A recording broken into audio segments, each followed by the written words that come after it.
Type कौन सी आप use कर रहे हैं। नॉर्मली जो टाइप यूज़ की जाती है दैट इज, इसमें दो टाइप्स हैं जनरली, एक को कहते हैं फोर्स्ड ड्राफ्ट और एक को कहते हैं इंड्यूस्ड ड्राफ्ट। जनरली जो है इंड्यूस्ड ड्राफ्ट यूज़ किया जाता है। फ़र्क क्या है दोनों में, ये तीन चीज़ें लेके या चार चीज़ें लेके हम इसमें जाते हैं। ये क्या कहता है, ये स्पेसिफिक किया था temperature in out, temperature in out है और वेट बल्ब है। कूलिंग टावर की सिलेक्शन आपको मेनली दो से तीन चीज़ें चाहिए। अगेन उसको कितना पानी ठंडा करना है, फ्लो रेट और टेम्परेचर क्या आपने, ठीक है। ये मेन। दूसरा है कि आप उसकी मेन टाइप कौन सी आप यूज़ करें। नॉर्मली जो टाइप यूज़ की जाती है दैट इज़, इसमें दो टाइप्स हैं जनरली, एक को कहते हैं फोर्स्ड ड्राफ्ट और एक को कहते हैं इंड्यूस्ड ड्राफ्ट। जनरली जो है इंड्यूस्ड ड्राफ्ट यूज़ किया जाता है। फ़र्क क्या है दोनों में, एक में ये है कि ये फोर्स कर रहा है एयर को अंदर और ऊपर से एयर जा रही है। इसमें क्या है कि ये एयर को दरमियान से गुजार रहा है, ठीक है। ये this one is the induced draft, this one is the forced draft. Generally HVC में ये वाली यूज़ की जाती है, ठीक है। अब देखिए कि ये मेनली जो मैंने बात बताई है शुरू में, वो ये है कि selection is mainly done by application engineer of equipment supply, ठीक है। ये बात मैंने शुरू में कर दी हुई है, ठीक है। डिजाइनर रोल का क्या है, वो कहता है कि is to assess the general availability of the equipment.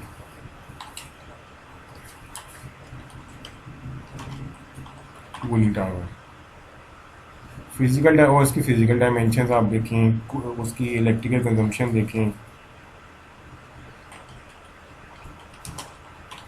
Cooling tower की केस में कोई बहुत ज़्यादा आपको कंजम्पशन का इतना नहीं होता क्योंकि वो इतना मेजर नहीं कंज्यूम कर रहा होता, लेकिन फिर भी आप उसको एक इनिशियल असेसमेंट के लिए देख सकते हैं, ठीक है।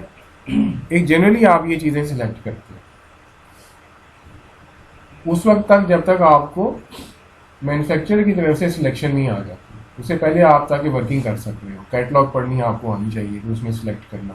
मेनली हमारा ये जो टॉपिक है ये कैटलॉग से सिलेक्ट करने के ऊपर है कि कोई एक सर्टन कैपेसिटी हो तो उसे कैसे आप सिलेक्ट कर सकते हैं और आप फिजिकल डायमेंशन उसकी निकाल सकते हो ताकि वो लोकेट कर सकें, स्पेस प्लान कर सकें आप। ये क्यों लगाना है, पता चलिए ये क्यों तो पता ही नहीं कितने साइज़ का लगाना है। हाँ 6000 CFM का तो है, लेकिन साइज़ कितना लगना है फिजिकल पता ही नहीं।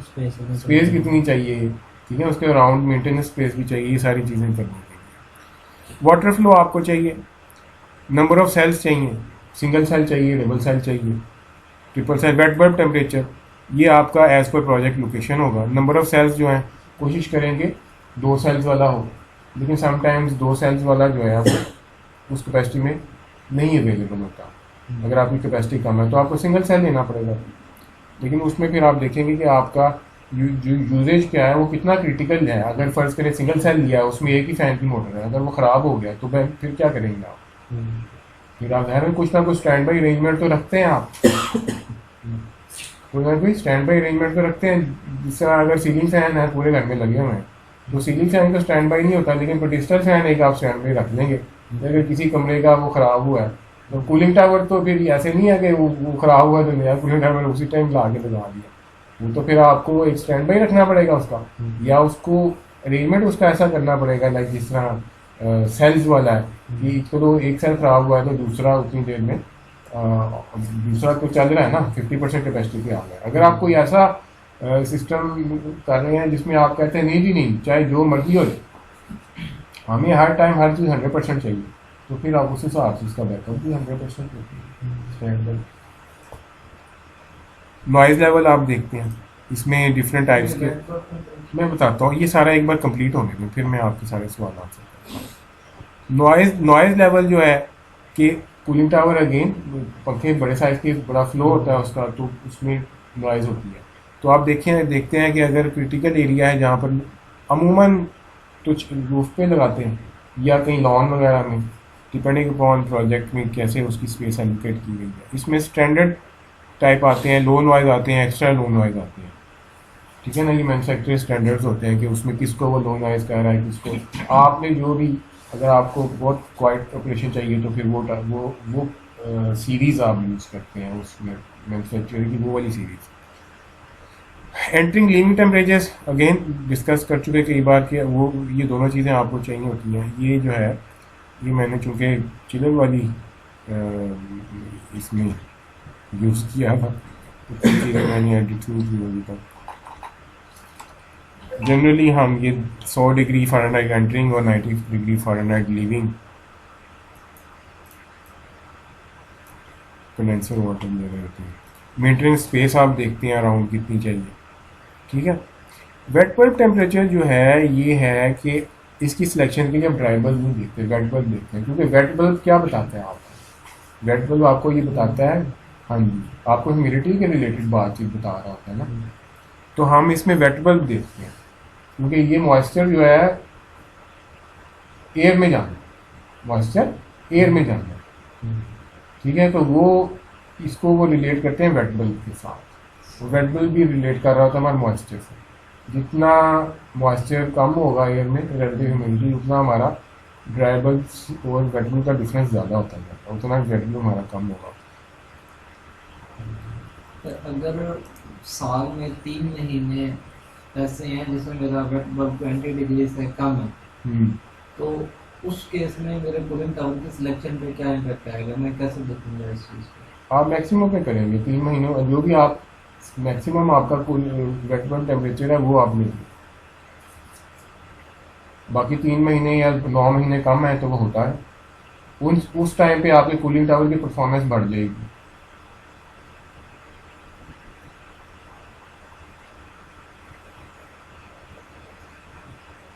अच्छा, अगर मेरा वेट बल्ब 20 डिग्री से कम है, ठीक है, तो वो हम कहते हैं ना कि मेरा वेट बल्ब अगर 20 डिग्री से कम है तो फिर मुझे कूलिंग टावर चलाने की जरूरत ही नहीं, पानी ठीक है, मेरा वैसे ही ठंडा हो रहा है। ओके फाइन, ना चलेंगे। तो उस चीज़ को हम, ये मैं आपको बता दे रहा हूँ, मैं अब मेरा सवाल है ये आपका, अच्छा। लेकिन अब मैं कहता हूँ कि मुझे उस केस में कूलिंग टावर को नहीं चलाना, ये एक ऑपरेशनल केस है। ये अगेन ऑपरेशनल केस है, हम ऑपरेशन मेंटेनेंस को नहीं डील कर रहे। आपने उस वक्त ये होगा कि पानी वैसे ही एनवायरनमेंट में ही इतनी वो ही बजाय फैंस को चलाए वो ठंडा हो रहा है, आप उसको स्प्रे कर रहे हैं, वो खुद ही नेचुरल इवेपोरेशन ही वो ठंडा हो जा रहा है, ओके फाइन। अगर कोई सीन ऐसा आ गया है तो वो ठीक है, तो वो आपका सीक्वेंस ऑफ ऑपरेशन है कि इतना वेट बल्ब हो तो वो पंखे बंद कर दे, आप नेशनल इवेपोरेशन के ऊपर फॉल कर रहे हैं, ये again side to side vary करेगा आपको। अदरवाइज क्या होगा, अदरवाइज ये होगा कि वो पानी ज़्यादा ठंडा करना शुरू कर देगा, अगर पंखा चलाएगा तो यही करेगा ना, तो चिलर में ज़्यादा ठंडा पानी जाएगा तो चिलर की एफिशिएंसी बढ़ जाएगी, चिलर उतनी ज़्यादा जल्दी ठंडा कर देगा उसको, ठीक है, उतना पार्ट आउट पे आ जाएगा चिलर और से। अगर चिलर का जो रिक्वायर्ड डेल्टा है अगर उससे लिमिट बढ़ जाए फिर? डेल्टा कौन सा, चिल्ड वाटर साइड का या नहीं, दूसरा कूलिंग वाटर साइड का। अगर वो बढ़ जाए, वैल्यूज बताएं। उसका डेल्टा 20 डिग्री का है। नहीं 10 डिग्री की तो कर रखते हैं, चल 190 अंदर जा रहा है। चिलर का 10 डिग्री का होता है, एग्जॉस्ट चिलर का 20 डिग्री का होता है। यहाँ पे 10 डिग्री की बात कर रहे हैं ना, इलेक्ट्रिक चिलर है ना, 10 नहीं वो डिग्री का। जो वो डिपेंड कर रहा होता है आपका ऑपरेशन किस चीज़ का, आप उसको मैं जो अभी आपको यहाँ पर बता रहा हूँ, आप क्योंकि इंडस्ट्री से रिलेटेड है तो मे बी आपके वहाँ टेम्परेचर डिफरेंट चल रहे हैं, ये हो सकता है, ये हो सकता है, ये कोई ऐसी बात नहीं। हम जनरली जो डील कर रहे होते हैं कूलिंग टावर पे, कूलिंग टावर में हम 10 डिग्री का डेल्टा ले रहे होते हैं, चिलर के ऊपर आपको 20 डिग्री मिल रहा है तो अगेन फिर आपको 20 डिग्री कम भी करना पड़ेगा। मेरा सवाल ये है कि आपने कहा ना कि अगर वेट बल्ब कम है आपके सर्टेन लिमिट से और पंखे भी चल रहे हैं तो पानी ज़्यादा ठंडा होगा, यानी कि वो डेल्टा 10 डिग्री से बढ़ सकता है, वो 12 या 13 पे भी जा सकता है। हाँ ठीक वो है, हाँ तो जी। आगे जो मेरा चिलर है उसका डेल्टा मेरा है 20 डिग्री, चिलर का डेल्टा मेरा 20 डिग्री का है।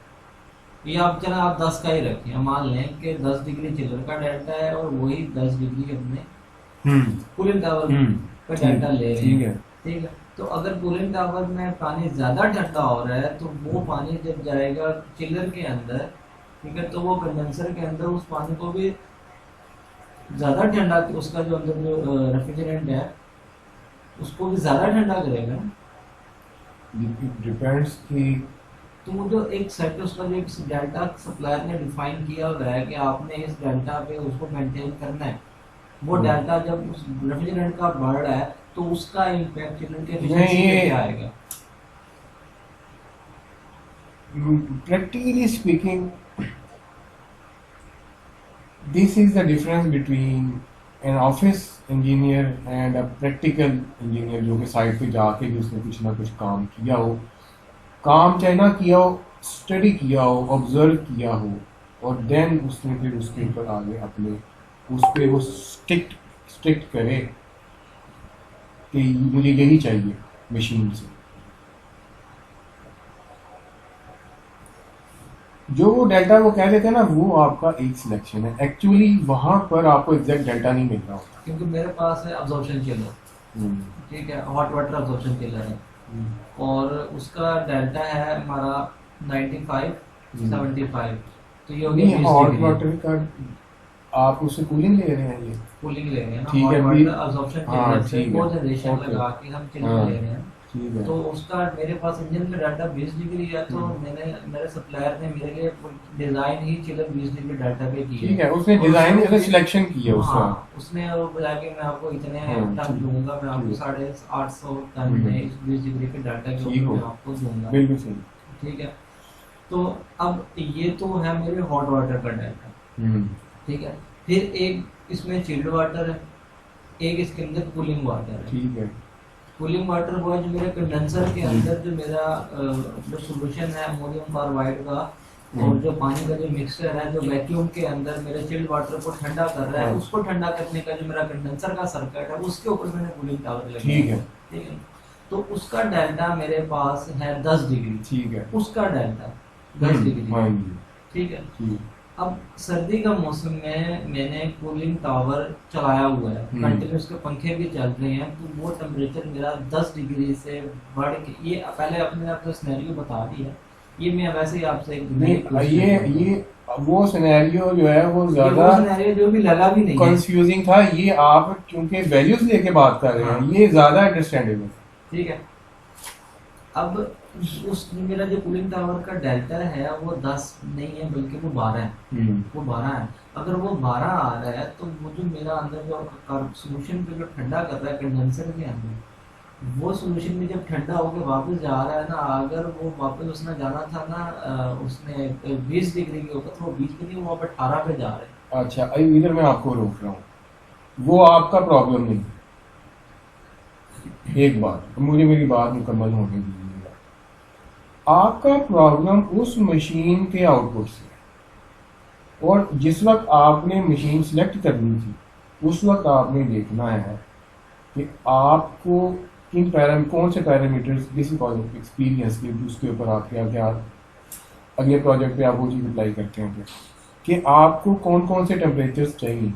आपको अपना पूरा प्रोसेस देखना होगा और चिलर की लिमिटेशन देखनी होगी। आपने चला दिया जो कूलिंग टावर, और वो कूलिंग टावर से जो पानी वापस आ रहा है वो ज़्यादा ठंडा हो गया।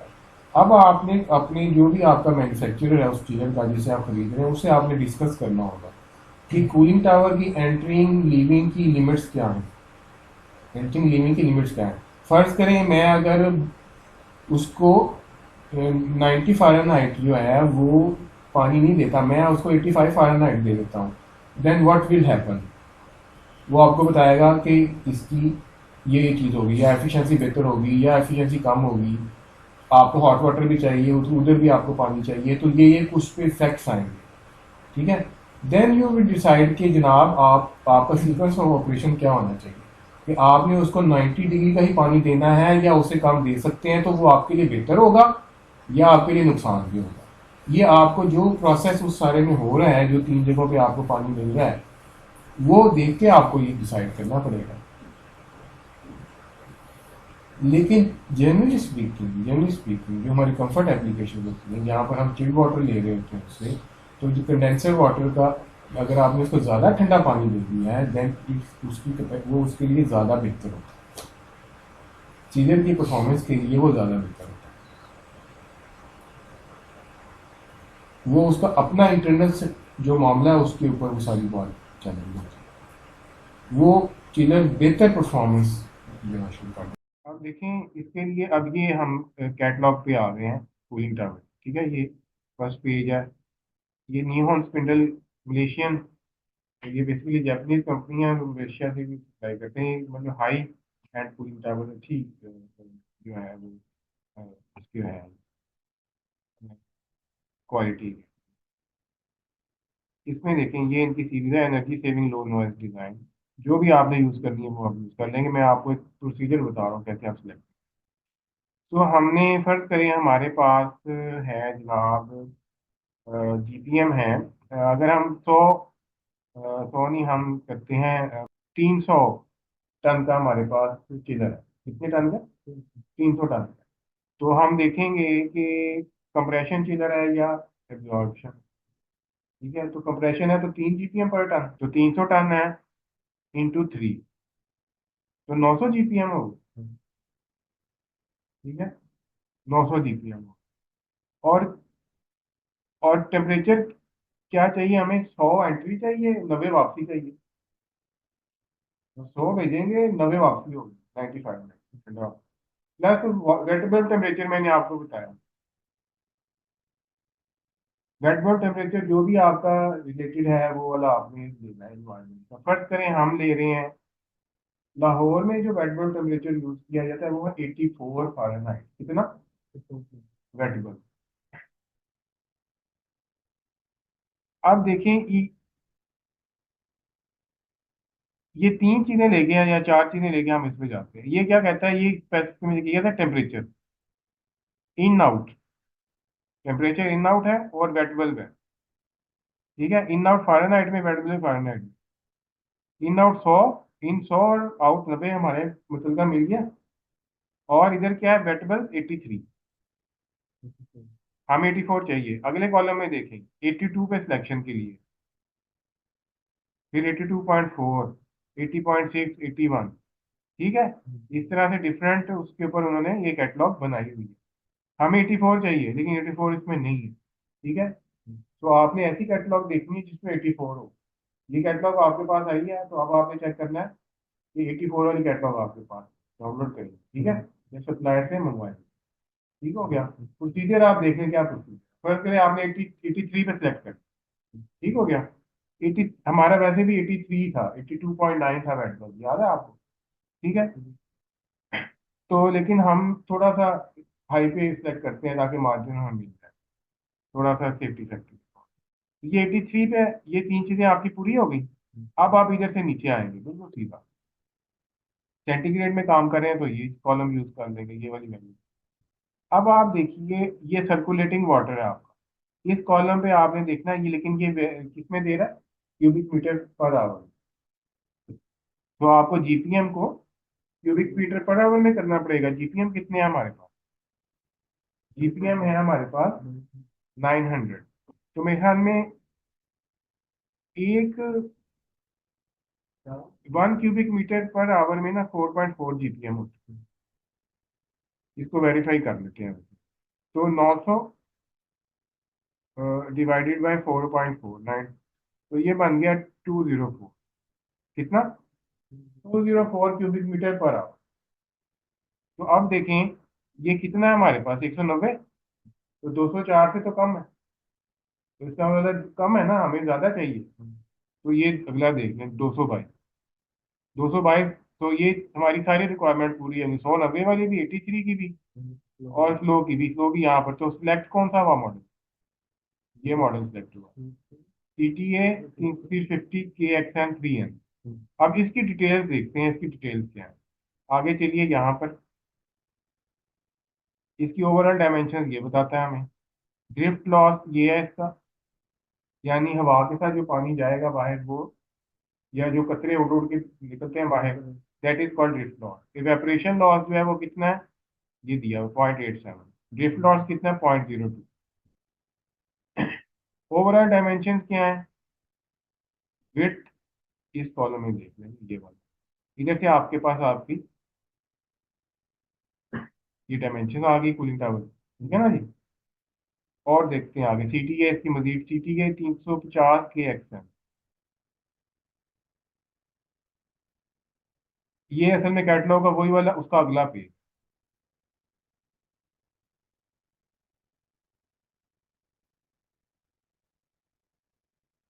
मतलब अभी जैसे साथ साथ खुली होती है ना, किताब खुली होती है, लेफ्ट साइड वाला पेज है और एक राइट साइड वाला पेज है, ये उस तरह से है। ये इसका लेफ्ट साइड वाला पेज है और ये इसका राइट वाला है। तो हमने कौन सी रो, सेकंड रो सेलेक्ट हुई है, ये सेकंड रो है, ये सेकंड रो। डायमेंशन आप ऊपर देख रहे हैं, ड्रिफ्ट लॉस वगैरह भी देख रहे हैं। आप देखिए फैन असेंबली, फैन का डायमीटर 2200 है। फैन की स्पीड कहता है 395 RPM है। एयर फ्लो जितना भी है 2040 क्यूबिक मीटर। ड्राइव सिस्टम क्या है, V belt and pulley drive, ठीक है ना जी, V belt and pulley drive. Motor की टाइप कौन सी है, ये totally enclose fan cooled IP55 rating की मोटर है। पावर सप्लाई चाहिए आपको 3 फेज 415 वोल्ट, और दूसरी 3 फेज 380 वोल्ट भी ले सकते हैं, 3 फेज 460 वोल्ट भी। रेटेड आउटपुट आप इसमें आपको क्या मिलेगा, 7.5 किलोवाट की एक मोटर मिलेगी। तो आपको ये बात पता चल गई कि ये सिंगल सेल क्या है, सिंगल सेल। इस कैपेसिटी में अगर आपने लेना है और ये सीरीज आपने देखनी है तो आपको सिंगल सेल मिलेगा। एक बात होगी, ये बड़ी सीरीज है, ये लार्जर कैपेसिटी की सीरीज है। क्यों, क्योंकि आपकी जो सिलेक्शन हुई है, आपने छोटे मॉडल में दूसरा मॉडल सिलेक्ट कर लिया। बात समझ आ रही है, आपने जो सीरीज आपने पकड़ी है, ये सीरीज स्टार्ट ही दो तीन उतने जीपीएम 900 800 900 जीपीएम से हो रही। आपने वो वाली सीरीज की कैटलॉग आपके पास, उसमें शु- शुरू में तो सिंगल सेल से स्टार्ट होगा। अब आपकी रिक्वायरमेंट है कि 2 सेल वाला लूं या 3 वाला लूं, उसके लिए आपको क्या करना पड़ेगा, उसके लिए आपको छोटे उनको कहना पड़ेगा कि मुझे ऐसे कूलिंग टावर की कैटलॉग भेजें, या आप अपने तौर पे देखेंगे, सर्च करेंगे ऑनलाइन, सारे डाटा अवेलेबल है, जो कि छोटे साइज के कूलिंग टावर हो, और उसमें भी बड़े साइज के ऊपर ये वाला डाटा आ रहा होगा 2 सेल का लेना। एक बात होगी मतलब, दूसरा तरीका ये है कि आप उनको कांटेक्ट करें, वेंडर को, उनको कहते हैं आप मुझे कैटलॉग दे दो, आप उससे कुछ सिलेक्ट खुद ही कर लेते हैं। अदरवाइज वो आपको कहते हैं कि आप हमें बताएं डाटा, हम आपको सिलेक्ट करके देते हैं। उनके पास सॉफ्टवेयर होता है, उस सॉफ्टवेयर में वो कैलकुलेशन आपको सिलेक्शन करके भेज दें। ठीक होगी बात। अगर 2 सेल चाहिए 3 सेल चाहिए, वो अपनी ओवरऑल सारी देखेंगे ऑप्शन, और उसके बाद वो आपको बता देंगे कि जनाब इस कैपेसिटी में इस टेम्परेचर के ऊपर क्या आपको हम दे सकते हैं। अब आप और चीज देखिए कि और क्या हो रहा है। कूलिंग टावर वही है, कूलिंग टावर वही है, लेकिन क्या है, उस पे उन्होंने डिफरेंट परफॉर्मेंस दी हुई है। 190 पे अगर cooling tower wait bulb temperature 82 हो जाए तो क्या हो, तो उसकी कैपेसिटी बढ़ गई है। अब वो क्या कर रहा है, पहले जो वो 222 जीपीएम को ठंडा कर रहा था 190 पे, अब वो 238 जीपीएम को ठंडा कर सकता है। सेम कूलिंग टावर वो आपके सामने है। सिर्फ वेट बल्ब चेंज करने से वो 18 जीपीएम ज्यादा ठंडा कर रहा है। ठीक है, और देखिए वेट बल्ब 82.4 हो और एंटरिंग लीविंग ये रखा हुआ आपने, तो उस वक्त कितने पे चला गया, वही कूलिंग टावर 222 से बढ़ के उसकी कितनी परसेंट कैपेबिलिटी बढ़ गई है, 287 डिवाइडेड बाई 222, 287 डिवाइडेड बाई 222, तकरीबन 30% वो ज्यादा कूलिंग दे रहा है, सिर्फ कंडीशन चेंज होने की वजह से। आपका को, आपने पहले 100 एंटर कर रहे थे, अब आप एंटर कर रहे हैं 100.4, लेकिन क्या फर्क पड़ा है, उसने डिग्री उधर कम कर दिया, 91.4 कर दिया, डेल्टा कम कर दिया। 9 का डेल्टा अगर आपको चाहिए तो फिर इतना जीपीएम हो। ठीक है, इधर देखें, इधर 10 का ही डेल्टा है, 100 की बजाय 97 एंट्री है, 87 लीविंग है, तो कितना हो गया, अब उसकी परफॉर्मेंस लो। देख रहे हैं, कूलिंग टावर वही है, एंट्रिंग टेम्परेचर 3 डिग्री कम की, लीविंग ज्यादा ठंडा चाहिए। अगर उसे 87 चाहिए आपको, तो फिर वही कूलिंग टावर सिर्फ 171 जीपीएम को कर सकेगा, और 82 के वेट बल्ब के ऊपर। ठीक है, कूलिंग टावर वही है, लेकिन कंडीशन के ऊपर उसकी परफॉर्मेंस वेरी करे। ये आपको कंडीशन बताते हैं, आपकी जो मैक एक्सट्रीम कंडीशन है, उसके ऊपर वो अपने सॉफ्टवेयर में चीजें डालते हैं, हर चीज वो कैटलॉग पे नहीं दे पाते। अब उन्होंने कैटलॉग आहिस्ता आहिस्ता इस तरह से कर दी है कि उसमें बहुत ज़्यादा डिटेल्स नहीं होती, वो जनरल कैटलॉग है, ज़्यादा वो सारी सिलेक्शन के ऊपर ले गए, सिलेक्शन सॉफ्टवेयर के ऊपर ले गए। वो सिलेक्शन सॉफ्टवेयर जो है वो वेंडर के पास होता है, लेकिन ये है कि कैटलॉग होती है, आप उनकी वेबसाइट से डाउनलोड कर लेते हैं कंसल्टेंट्स के लिए, या आप उनको कहते हैं वो सॉफ्टवेयर हमारे कंप्यूटर पे डाउनलोड कर, वो वही कर सकते हैं, ठीक है। वो फ्री ऐसे अवेलेबल नहीं होता ओपन की में, लेकिन यह है कि कुछ मैन्युफैक्चरर्स ऑनलाइन वो सॉफ्टवेयर अपनी वेबसाइट पे डाल दें, कि आप उसको यूज करके ऑनलाइन खुद भी सिलेक्शन करें, ठीक है। ये हमारा कूलिंग टावर की सिलेक्शन के लिए होगा।